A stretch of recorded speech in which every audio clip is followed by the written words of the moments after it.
बिस्मिल्लाहिर्रहमानिर्रहीम अस्सलाम वालेकुम। आज हम मिलिट्री इंजीनियरिंग सर्विसेज के पैटर्न और सिलेबस को देखेंगे। मिलिट्री इंजीनियरिंग सर्विसेज के जो प्रीवियस पेपर थे पास 2020 के और 21 के, हमने उन्हीं को देखकर ये पेपर पैटर्न और सिलेबस बनाया है। सबसे पहले हम लोग पैटर्न की बात कर लेते हैं।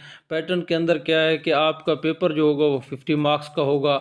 इसमें इंग्लिश के क्वेश्चंस के अलावा बाकी तमाम क्वेश्चंस उर्दू टाइप्ड होंगे कि आपके क्वेश्चंस उर्दू में लिखे होंगे कि पाकिस्तान कब बना, हज़रत मोहम्मद सल्लल्लाहु अलैहि वसल्लम की नबूवत के वक्त उम्र क्या थी, इस तरह से आपके क्वेश्चन होंगे। अब हम बात करते हैं सिलेबस की। तो इनके सिलेबस में जो है मिलिट्री इंजीनियरिंग सर्विसेज ने इस दफ़ा अपनी एडवर्टाइजमेंट भी मेंशन कर दिया था कि इनका सिलेबस क्या होगा। इसके जो पास्ट प्रीवियस पेपर हैं उनमें भी यही मेंशन है कि इनका जो पहला पोर्शन होगा वो इंग्लिश का होगा। इंग्लिश के आपके पास 10 मार्क्स होंगे। उसके अलावा जो दूसरा है वो आपके पाकिस्तान स्टडीज़ के बारे में 10 नंबर का पेपर होगा। और तीसरा पोर्शन जो होगा वो जीके का होगा। चौथे पोर्शन में आपके 10 नंबर इस्लामिक स्टडीज़ के होंगे। और जो लास्ट पोर्शन आपका होगा उसमें आपके 10 नंबर जो होंगे वो करंट अफेयर्स के होंगे। अब इन पोर्शन को हमने कैसे तैयार करना है, इनकी फर्दर जो डिटेल है वो मैं भी आपको आगे चल के बताता हूँ। सबसे पहले हम बात कर लेते हैं इंग्लिश की। इंग्लिश को हमने कैसे तैयार करना है। इसमें जो पहली चीज़ है वो है वोकैबुलरी। वोकैबुलरी एक ऐसी चीज़ है कि आप इसे सारी ज़िंदगी भी तैयार करते रहें तो ये कभी ख़त्म नहीं होने वाली चीज़। तो आप क्या करें, जो भी आपको पास्ट पेपर मिलें उनसे जो भी वोकैबुलरी मिले आप वो तैयार कर लें। इसमें ज़्यादा टाइम वेस्ट करने की ज़रूरत नहीं है। दूसरी जो अहम चीज़ है वो है ग्रामर रूल। ग्रामर रूल आपने बिल्कुल कंप्लीटली पढ़ के जाने हैं और आपको पता भी हो कि ग्रामर के अंदर कहाँ पे मिस्टेक है, कहाँ पे ग्रामर एरर आ रहा है। इसमें आपने क्या करना है, आपने फर्स्ट चीज़ जो है वो पार्ट ऑफ स्पीच को तैयार करना है। उसके अलावा जो इसमें दूसरी चीज़ है, और हाँ एक अहम बात इसमें और भी है कि आपने ग्रामर रूल के अंदर प्रीपोजिशन को बिल्कुल क्लियरली पढ़ के जाना है। प्रीपोजिशन, क्योंकि यहाँ पे 5 से 10 नंबर आपके प्रीपोजिशंस के होंगे। उसके बाद आपको वॉइसेस का भी पता हो कि एक्टिव वॉइस, पैसिव वॉइसेस, आपने इनको भी थोड़ा सा समझ के जाना है।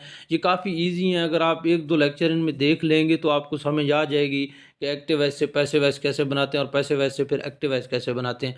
और लास्ट चीज़ जो इंग्लिश में आपने तैयार करनी है वो नरेशंस हैं।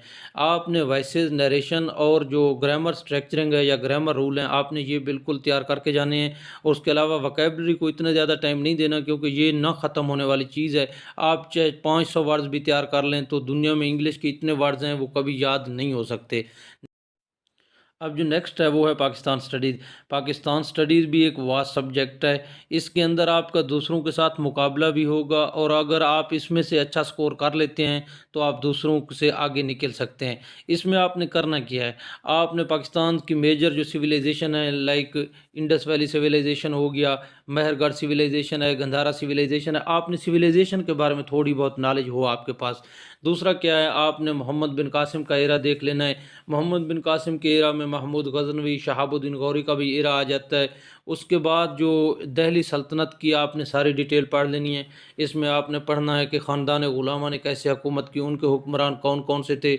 उसके बाद खिलजी, उसके अलावा तुगलक, सैयद, और उसके बाद जो लास्ट है लोधी डायनेस्टीज़, उनको आपने थोड़ा सा पढ़ लेना है। उसके बाद जो यहाँ पे मैं एक चीज़ भूल गया हूँ, मुग़ल अम्पायर, आपने मुग़ल अम्पायर को भी लाजमी पढ़ के जाना है। उसके बाद जो ब्रिटिश एरा है और पोस्ट इंडिपेंडेंस एरा है, आपने ये चीज़ें तैयार करनी है।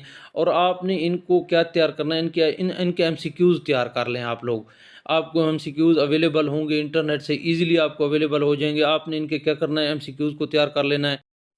अब नेक्स्ट क्या है, नेक्स्ट है जीके। जीके का पोर्शन भी काफ़ी ज़्यादा बड़ा है। जीके, दुनिया की कोई चीज़ भी ख़त्म होने वाली नहीं है इसमें। हज़रत आदम अलैहिस्सलाम से लेकर आज तक जो भी चीज़ें हैं वो सारी जीके में ऐड हो जाती हैं। लेकिन आपने क्या करना है, आपके पेपर में इस तरह का कोई कॉम्प्लिकेटेड क्वेश्चंस नहीं होंगे। आपने क्या करना है, आपने एक तो आपको एशिया के सभी कंट्रीज़ का कैपिटल्स वगैरह पता हो, रिवर्स का पता हो, पाकिस्तान के रिवर्स के हवाले से आप नॉलेज रखते हो, जिस तरह से ब्रिज कहाँ से निकल रही हैं पाकिस्तान के अंदर, डैम्स वगैरह कहाँ पे बने हुए हैं, दुनिया का सबसे बड़ा रिवर कौन सा है, दुनिया का सबसे छोटा रिवर कौन सा है, दुनिया का सबसे जो लेंथ के वाइज बड़ा रिवर कौन सा है। आपने लेक्स वगैरह को तैयार करना है जो मशहूर मशहूर हैं पाकिस्तान के हों या इसके अलावा जो वर्ल्ड में हैं। इसके अलावा करेंसी वगैरह को आपने इन चीज़ों को जीके के अंदर तैयार करना है। जो मेजर पोर्शन है वो यही है। इसके अलावा आपने इंटरनेशनल ऑर्गेनाइजेशंस, वर्ल्ड वार हो गए, इस तरह की चीज़ें भी आप लोगों ने तैयार करके जानी है। नेक्स्ट जो हमारे पास है वो है इस्लामिक स्टडीज़। अब इस्लामिक स्टडीज़ में हमने कौन कौन से पोर्शन को तैयार करना है। इस्लामिक स्टडीज़ में हमने पहली बात तो ये है कि बायोग्राफी ऑफ प्रॉफिट्स को देखना है। हमने जो मेजर प्रॉफिट्स के नाम हैं, जिस तरह से हज़रत मूसा अलैहिस्सलाम हो गए, हज़रत इब्राहीम अलैहिस्सलाम, हज़रत इस्माईल, हज़रत इदरीस, हज़रत आदम अलैहिस्सलाम, हज़रत नूह अलैहिस्सलाम, इनकी जो बायोग्राफीज़ है इनको हमने पढ़ के जाना है और इनके इनके जो मेजर इवेंट्स हैं उनको भी देख के जाना है। उसके अलावा बायोग्राफी ऑफ होली प्रॉफिट सल्लल्लाहु अलैहि वसल्लम, आप सल्लल्लाहु अलैहि वसल्लम की पूरी ज़िंदगी की जो एक बायोग्राफ़ी बनती है हमें वो पता हो कि नबूवत से पहले क्या हुआ था, नबूवत के बाद क्या हुआ।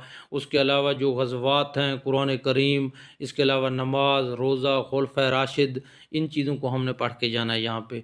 और नेक्स्ट जो हमारा है वो लास्ट जो है वो है करंट अफेयर के बारे में। अब करंट अफेयर भी एक बड़ा टॉपिक है, लेकिन हमने इसको बिल्कुल मिनिमाइज़ करना है। मिनिमाइज़ किस तरह से ये हो सकता है, आपने इंटरनेशनल ऑर्गेनाइजेशंस जो लेटेस्ट इनके समिट्स वगैरह हुए हैं आपने वो चीज़ें देखनी है।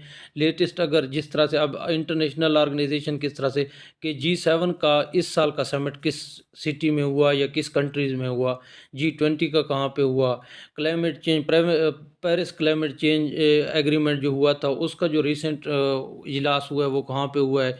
इसके अलावा आपको हेड ऑफ़ स्टेट्स पता हों कि चाइना का इस वक्त सदर कौन है, वज़ीर आज़म कौन है, रशिया के सदर कौन है, अमेरिका के सदर कौन है, वाइस प्रेसिडेंट कौन है, इन चीज़ों का आपको पता होना चाहिए। इसके अलावा मेजर इश्यूज़ एंड कॉन्फ्लिक्ट्स हैं वो आपने याद करनी है। जिस तरह से हमारे कश्मीर का इशू चल रहा था 2019 से, ये भी एक मेजर इशू बन चुका है। इसके अलावा सऊदी अरब, ईरान का भी एक मेजर इशू चल रहा है। उसके अलावा आपने इंटरनेशनल डेज़ वगैरह देख लेनी है। जिस तरह से 22 मार्च जो है वो है इंटरनेशनल वाटर डे, 22 अप्रैल जो है वो है अर्थ डे। आपने इस तरह की डेट्स भी जो मेजर मेजर हैं वो भी देख के जानी है। अगर आपको ये हमारी वीडियो अच्छी लगे तो प्लीज़ हमारे चैनल को सब्सक्राइब करें।